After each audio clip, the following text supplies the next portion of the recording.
এই বিষয়টি আসলে কিভাবে দেখছেন, কেমন লাগছে? আমাদের ভালো লাগবে না, আপনি আমাদেরকে তাকে কথা বলুন। জি আলহামদুলিল্লাহ, আমরা 23শে নভেম্বর যা চিনমতি জাতীয় সম্মেলন কেন্দ্র যে রয়েছে সেখানে সম্মিলিত ইমাম খতিবদের জাতীয় সম্মেলন করেছিলাম। সেখানে সব রাজনৈতিক দলের প্রধানকে দাওয়াত দিয়েছিলাম।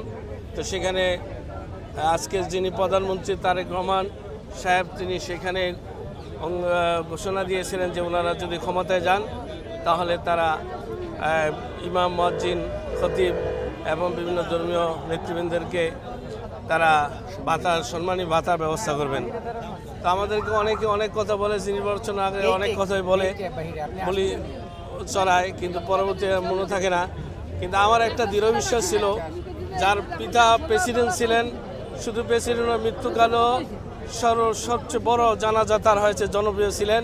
তার মা ছিলেন প্রধানমন্ত্রী এবং মৃত্যুকালে বাংলাদেশের সর্বশ্রেষ্ঠ সবচেয়ে বড় জানাজা হয়েছিল। বাংলাদেশের জনগণ তাকে একটু মহব্বত ভালোবাসা দিয়েছিল। তাহলে সেই প্রেসিডেন্ট প্রধানমন্ত্রীর সন্তান তারেক রহমান যে ওয়াদা দিবেন, আমাদের দৃঢ় বিশ্বাস ছিল তিনি সেই অঙ্গীকার ওয়াদা তিনি অবশ্যই বাস্তবায়ন করবেন। আল্লাহ শুকরিয়া, তিনি ক্ষমতায় বসার সাথে সাথে নির্বাচিত হয়ে প্রথম ফার্স্টে মন্ত্রী পরিষদের বৈঠকেই ইমাম খতিবদের ভাতার ঘোষণা দিয়েছেন। আজকে তার প্রতিফলন ঘটিয়ে আজকে উদ্বোধন করেছেন।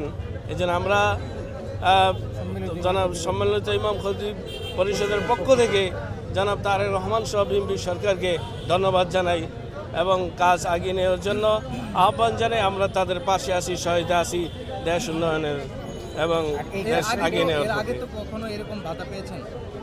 এর আগে এই ভাতার বিষয়ে আলোচনা হয় নাই, আমরা জানি। আমরাই প্রথম দাবি উপস্থাপন করেছি। আলহামদুলিল্লাহ সেই দাবির বাস্তবায়ন আলহামদুলিল্লাহ এই প্রথম হয়েছে। আগে ইমাম মুয়াজ্জিনদের বেতন ছিল না অত বেশি। গ্রাম অঞ্চলে দেখা যেত যে 2-3 হাজার টাকা বেতন পাইতো, বা তাও ঠিক মতো পেতো না। এই যে তারেক রহমান নতুন নিদর্শন দেখাচ্ছে, দিচ্ছে, এইটা আসলে কিভাবে দেখছেন?